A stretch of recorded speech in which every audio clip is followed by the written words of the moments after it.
فيلمنا النهاردة قصة عن إيمان مش ثابت، عن واحد بيعاني من مشاكل في حياته، مش عارف يعمل إيه، دايما خايف وقلقان، مش عارف يعني إيه صلاة، يعني إيه ربنا، لكن هو هيعيش تجربة هتغير حياته، هتخليه إنسان جديد. بيبدأ الفيلم بشاب اسمه أيزيا عمره 19 سنة وبيحب كرة السلة قوي، وبعدها بيروح البيت وبنلاحظ إن مامته بتفضل تنادي عليه، لكن هو مش بيبقى سامعها من كتر الصوت العالي. وبعدين بيروح لها وبتكون متضايقة على تصرفاته وإن هو مش بيسمع الكلام، وده حال كتير مننا. وتفضل مامته تكلم أيزيا: انت خلاص كبرت، لازم تبقى مسؤول عن نفسك، لازم تدور على شغل وتشتغل. مامته بتديله مهلة شهر انه يدور على شغل، يا اما يشتغل يا اما يروح يعيش عند صاحبه. الام دي كانت شديدة شوية. وبعد كده بيروح أيزيا لصاحبه وبيوريله العربية بتاعته، لكن صاحبه مش بيصدقه، لكن بيرد عليه ويقوله ان العربية دي بتاعت جده، وانه جده اداها لباباه وكان نفسه يصلحها، لكن للأسف مات من فترة. وبعد كده بنشوف صاحبه بيقوله تاني: لازم تدور على شغل يكون قريب منك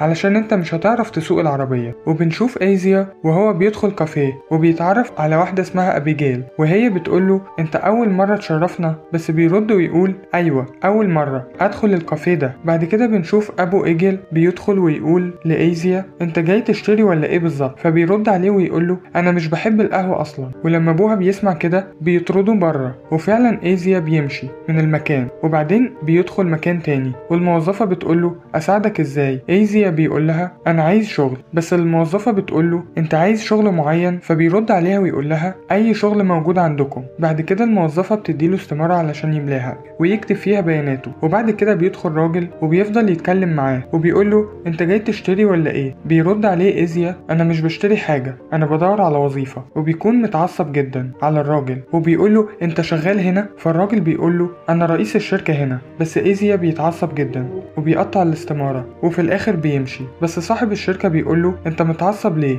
انت اسمك ايه؟ وبيقوله: انا اسمي جوشوا مور. انت برضو مش هتقولي اسمك ايه؟ فبيرد عليه ويقوله: انا أيزيا. فبيرد عليه تاني وبيقوله: ممكن اعزمك على الغدا؟ فأيزيا بيقوله: انت بتتكلم جد؟ قاله: انا عايز اتكلم معاك. وهنشوف هل أيزيا هيروح مع صاحب الشركة ولا لا. تعالوا نشوف اللي بيحصل. بنرجع تاني لأيزيا وهو بيروح المطعم مع جوشوا مور وبيقوله: كلمني عن نفسك شوية. أيزيا بيرد عليه وبيقوله: انا عمري 19 سنة وبدور على وظيفة. فبيقوله جوشوا مور: انت عندك عيلة هنا؟ فبيرد عليه ويقوله: انا بعيش انا ومامتي بس، هي عندها صالون حلاقة في هارتود. صاحب الشركة بيقوله: انت في جامعة ايه؟ بيقوله: الجامعة مش مناسبة. فجوشوا مور بيقوله: بعد 5 سنين انت متخيل نفسك هتكون فين؟ فبيرد عليه أيزيا: انا معرفش. وبيدور حوار بينهم. صاحب الشركة بيقول: انت فعلا لو عايز تشتغل ممكن اخليك تشتغل في شركتي، لكن انا عاوز اسألك شوية اسئلة. انت عايز تبقى ايه السنة اللي جاية؟ انت عايز توصل لهدف معين؟ وبعدين بيديله الكارت بتاعه وبيمشي. وبنروح على مامة أيزيا وبتفضل تتكلم مع صاحبه وهما بيقترحوا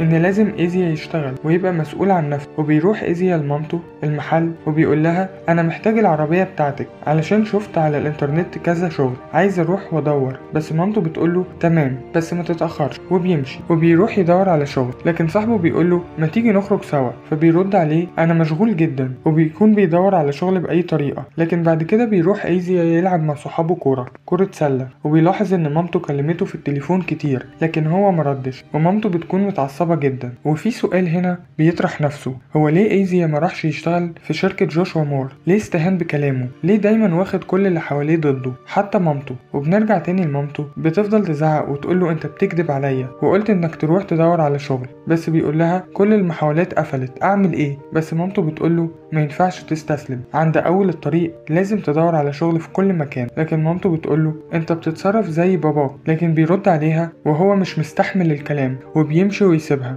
ممكن ساعات بنكون محتارين في دراسة او شغل، لكن هل بنعمل زي أيزيا كده؟ كان دايما مستهتر بكل حاجة حتى الشغل، دايما شايل هم وعمره ما كلم ربنا وقال له: خد شيل عني، انا مش قادر اشيله. واحنا دايما بنشوف صعوبات الحياة كأنها هم علينا من شغل او دراسة. هي ليه الحياة عاملة كده؟ بعد كده بنشوف مامة أيزيا وهي زعلانة ان هي كلمته كده وهي مش قادرة تكون اب وام في نفس الوقت. وبيرجع أيزيا البيت وبيلاحظ الكارت بتاع جوشوا مور وبيقرر يروح له. بيروح الشركة والموظفة بتقول لصاحب الشركة ان في واحد اسمه أيزيا عايز يقابلك. فجوشوا بيقول لها: تمام انا جاي. وبيروح يقابل أيزيا ايزيا ويقول له انت كويس، انت تمام، انا فضلت افكر فيك. وصاحب الشركة بيقول له انا عايز اسمعك. فايزيا بيقول له انا عايز اتعلم تحمل المسؤولية وان انا اكتسب مهارات جديدة. وبيقول له ده كويس، انت سألتني وقلت انا عايز ابقى ايه من الشباب، انا عايز اكون راجل كويس بيعمل انجازات وبينجز حاجات. وبيجاوبه على سؤال تاني وبيقول له انا عايز الناس تشوفني لما ادخل مكان شخص محترم. وفعلا ايزيا بيجاوب على كل اسئلة صاحب الشركة وبيقول له انت عايز تشتغل على طول ولا ايه؟ ايزيا بيقول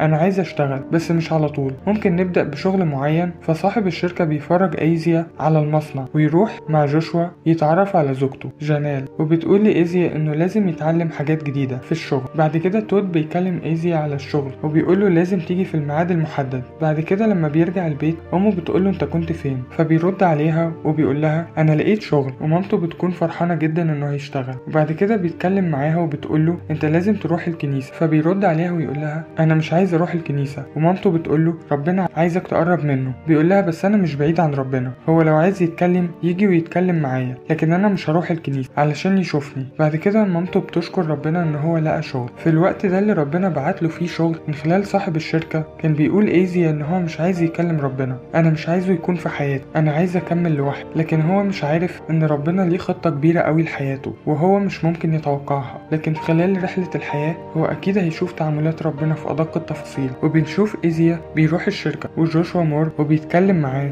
انت مسؤول عن الشركة، لازم تشتغل كويس، انت حتى لو مش بتحب كل اللي بيشتغلوا هنا لازم تعمل شغلك كويس. بيروح ايزيا مع تود وبيفرجوا كل حاجة في الشغل وايزيا بيبدأ يشتغل. بعدها بيروح البيت، مامته بتلاحظ انه مش مهتم بالشغل وبيفضل ايزيا يلعب وينسى الشغل. بعد كده بيلاحظ انه اتأخر على الشغل لما بيصحى تاني يوم وبيقوم بسرعة يروح الشغل. بيكون تود متعصب ان ايزيا اتأخر على الشغل. تود بيقول له لازم تكون ملتزم عن كده. وفي موظفة بتقول لإيزيا ان صاحب الشركة عايز يشوفك. فبيسأله انت اتأخرت ليه يا ايزيا؟ فبيقول له انا نمت متأخر فجيت متأخر. بس بيلاحظ ان جوشوا مور مش متضايق من ايزيا. ومور بيقول له لازم تيجي في مواعيدك مظبوطة، ما ينفعش تتأخر، ما تخليش الناس تكرهك، بالعكس خليهم يحبوك. فبيرد عليه ويقول له تمام. وبنرجع تاني لمامته بتتكلم مع صحابه وتقول لهم ان ايزيا اشتغل، بس بيكونوا مستغربين ان ايزيا اشتغل اصلا. بعد كده بنشوف ايزيا مش بيتكلم مع مامته، مبقاش يتكلم معاها زي الاول. فكلارا بتقول لمامة ايزيا ان لازم يرجع لربنا، لازم يتكلم معاه، لازم يصلي دايما، لازم يحكي عن مشاكله، وكمان لازم يحكي يومه كان ماشي ازاي النهارده، وكمان يشكر ربنا على وقت الشغل. كلارا بتفضل تصلي لربنا ان ايزيا يتغير. بعدها ايزيا بيخش الشغل بدري وبيكون مور فرحان جدا وبيفضل يكلم ايزيا ويقول له ان مامته كانت بتقول انك بتبدأ تدي اكتر من اللي انت بتاخده. وبيكون مور بيقرا مع ايزيا الانجيل وبيكلموا عن ربنا. وبنشوف ايزيا متأثر بكلامه ومور بيقترح انه يروح الكنيسة معاه. وبرغم ان كل اللي حواليه بيتحايلوا عليه انه يروح وهو على طول بيقول لا، لكن المرة دي وافق يروح الكنيسة علشان اتأثر بكلام ربنا. تعالوا نشوف ايه اللي هيحصل. لما بيروح بيكون فرحان انه ساعد ناس كتير في الكنيسة. ومور بيعزمه على العشاء وبيلاحظ ايزيا صور غريبة موجودة، والصور دي بيكونوا عيالهم. وجايل بتفضل تكلم ايزيا عن ابنها، بتكون متأثرة جدا ان هو مات في حادث سيارة. رغم ده هو كان شايف قد ايه هما متمسكين بربنا رغم الفقد اللي حصل في عيلتهم، ان حد عزيز عليك يروح منك. لو حطيت نفسك مكانهم هتحس بايه؟ بيرجع ايزيا البيت وهو متأثر من الكلام وبيفتح الانجيل وبيقرا. مامته بترجع البيت وتقوله ان كلارا صلت من اجلك، وبيكون مستغرب جدا ويقول لمامته انه كان بيعمل حاجات كتير قوي لوحده بس اكتشف ان وجود ربنا في حياته فرق قد ايه، وبيكون فرحان جدا. بعد كده بنشوف مامته بتحكي لكلارا عن كل اللي حصل مع ايزيا، انه صلى لربنا. وبعدها مور بيكلم ايزيا عن ربنا وانه لازم يخليه هو الاول في حياته. بعد كده مور بيروح مع ايزيا يوريه الناس حياتهم بعيدة عن ربنا شكلها عامل ازاي. وتاني يوم بيروح الشغل والموظفين بيلاحظوا ان ايزيا بيشتغل كويس، وكذا حد بيكون مستغرب ان ايزيا رجع لحضن ربنا. بعد كده ايزيا بيروح الاجتماع وبيسمع حد وهو بيقول انها مرت بحاجات كتير صعبة في حياتها، وان اللي فضل معاها هو ربنا وعمره ما سابها، كان دايما جنبه. بعد كده ايزيا بيسأل توني انتوا بتيجوا هنا من امتى؟ فجوشوا بيقوله ان الوقت ده هو اللي خلانا نقرب من ربنا. قد ايه كل واحد منهم مر بتجربة صعبة، زي توني وزي جوشوا وزي ايزيا، كل واحد منهم كان بعيد عن ربنا بس رغم كده رجعوا لربنا تاني. بعد كده بنلاقي ايزيا بيتكلم مع ربنا وبيفضل يكلمه ويحكي معاه، وبيقرر انه يشيل اي حاجة تبعده عن ربنا. وامه بتلاحظ ده ان ايزيا اتغير خالص، وبنشوف ايزيا بعد كده وهو في الشغل وموظف بيعرفه كل حاجة عن الشغل، وبيكون مبسوط ان يعرف كل حاجة. ومور بيقوله لازم تتكلم مع سواق كويس، وبنعرف ان السواق ده هو ابوه.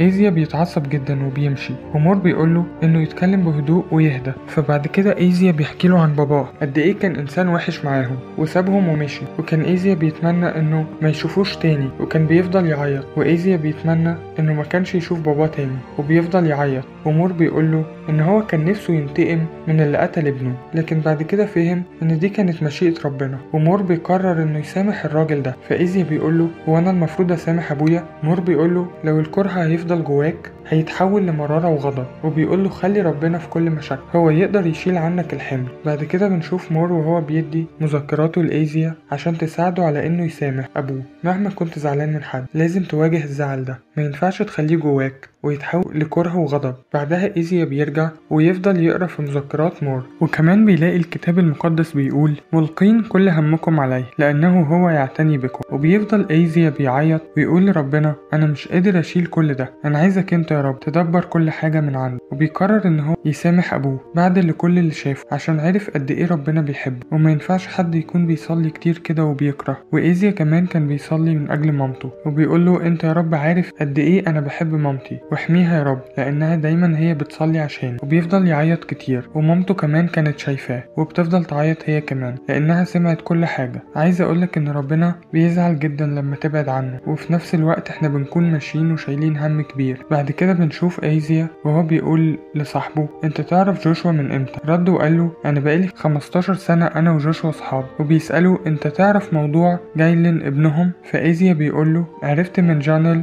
إن جايلين مات في حادثة سيارة، بيقول إن السواق جوشوا هو سبب لرجوعي لربنا. وبعدها إيزيا بيرجع البيت وبيقول لمامته ممكن نتعشى سوا بره. وبعدين إيزيا بيفضل يقرب من بوبي أكتر صاحبه ويفهم منه كل حاجة، وبيتعمد كمان إنسان جديد. قد إيه دايرة الصحاب بتفرق جدا. وبنشوف بعد كده إيزيا بيقول لجوشوا إنه صلى لربنا كتير علشان يبدأ يبعت جوابات لأبوه. جوشوا بيقول له إن أنت بقيت تعرف تتحمل المسؤولية، وإيمانك بربنا بقى قوي، وإن هو اتعلم كتير في حياته لحد ما وصل لإنسان تاني. بس إيزيا بيفضل يعيط من كلام جوشوا. ليه بيقوله دلوقتي إن هو فخور بيه وإن هو بقى إنسان جديد ورجع لحضن ربنا. بعد كده بنشوفهم بيصلوا كلهم علشان إيزيا إن ربنا يبارك حياته ويحرسه. بعد كده بنشوف مامته وهي راحت توريه العربية، فبيقول إن دي مش عربيته. مامته بتقوله إن جوشوا هو اللي عمل كده، وبيفضل برضو إيزيا بيعيط جامد، الدموع كتير في المشاهد دي. ومامته كانت بتشكر ربنا إنه اتدخل في حياة ابنها. بس السؤال هنا يا ترى باباه هيرجع ولا إيزيا هينسى أبوه؟ هل هيخرجه من حياته كأنه مش موجود ولا إيه؟ تعالوا نكمل مع بعض. بيدخل إيزيا متجر القهوة علشان عايز يتكلم مع أبوه ويقوله أنا آسف جدا على اللي عملته. بعد كده إيزيا بيسمع من الموظفين إن المصنع هيتقفل، وبيسمع الموظف بيقول لازم نجهز الطلبية خلال ساعتين ومحتاجين أشخاص كتير عشان يشتغل، وهم عددهم قليل جدا، لكن بينجحوا إن هم يعملوا الشغل ده كويس وبيسلموا الشحنة بنجاح وفي ميعادها. توني بيقول لإيزيا أنت ساعدتني كتير قوي. فبيروح إيزيا يقابل صاحب الشحنة ويقول له اتفضل أوريك صاحب الشحنة، وبيقول له أنتوا عملتوا كل ده إزاي؟ فإيزيا بيقول له إحنا شركة ناجحة وكويس. فبيرد عليه ويقول له أنت جريء جدا، وقال له أنا هزودك 5 سنين. فإيزيا بيقول لا 7 سنين مش 5. بيقول له أنا موافق. بنشوف إيزيا بيسلم على جوشوا وإدى كل واحد منهم مكافأة، وبيفضل يحكي لمامته وكلارا وبيكونوا فرحانين إن إيزيا ناجح في شغله. كمان كلارا بتقوله لو ما كانش ربنا في حياتك ما كنتش نجحت، أنت كمان حاطط ربنا في حياتك هو الأول وهو اللي هيوفقك ويديلك النجاح. وكلارا بتقوله اوعى ترجع لحياتك اللي كنت فيها، اللي فيها بتكون بعيد عن ربنا، خليك مع ربنا طول حياتك، هو عمره ما هيسيبك. كمان عايز يديلك النجاح ويشكل فيك علشان تقدر تتحمل المسؤوليات لما هو يديهالك. قد ايه هو اب ما بيغلط، ومهما واجهتك حاجات صعبة اوعى تستسلم، بالعكس قوم وكمل. وخبرات الفشل دي هي جزء اساسي من طريق النجاح. واتعلم ان الغفران مش ضعف، لكن ده اعظم قوة ممكن الانسان يمتلكها. اتعلم ان الطريق الجديد ممكن ممكن يبدأ من لحظة واحدة وقرار واحد وإيمان صغير. القصة دي بتورينا إن الله مش بيسيب حد، وإن في وسط الضلمة بيكون في نور بيفتح باب لبداية جديدة. إيزيا خرج من التجربة دي إنسان مختلف، أقوى وأنقى وأقرب لربنا. ما تخافش من التجارب، لأن اللي بيخرج من النار عمره ما بيرجع زي ما دخل. افتكر دايما إن الوقعة والفشل مش دليل النهاية، لكن الفشل ده دليل إنك لسه عايش ولسه عندك فرصة تقوم. والحياة مش بتتقاس بعدد المرات اللي وقعت فيها، لكن بعدد المرات اللي حاولت تكمل فيها. ما تخليش الماضي يحدد مستقبلك. قوم اقف وكمل، وربنا معاك. ومهما كانت النار اللي انت فيها دلوقتي، صدق ان اللي هيخرج منها مش هو نفس الشخص اللي دخل، وهيخرج شخص مؤمن ومليان بالأمل. لو القصة دي أثرت فيك أو لمست قلبك ولو بجزء صغير، شاركها مع صحابك وكمان انشرها. خليك قريب.